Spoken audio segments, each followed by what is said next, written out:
Hi everyone, this is Honey Lacson once again. So, today magluluto tayo ng pansit in Ilonggo style. So, I just stir fry the pork until golden brown at lumabas ang sarili niyang mantika. I won't use cooking oil po. So, ayan. And then, nag-add lang ako ng garlic tsaka onion.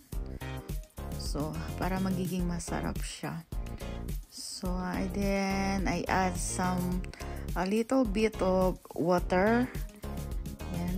And then, inano ko lang siya hanggang lumambot yung karne. And then, I add some carrots and cabbage. Yan. Nung naluto na, inad ko na rin yung pansit. I use spaghetti pasta instead po kasi wala naman tayong fresh na pansit dito sa abroad.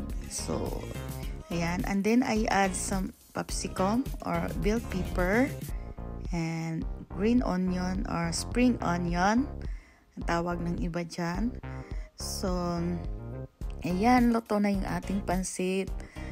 Ayan. Namimiss ko lang yung Ilonggo version niya. Kaya, nagluto ako dito. So, instead na fresh pansit, I use spaghetti pasta po. Kasi wala naman dito.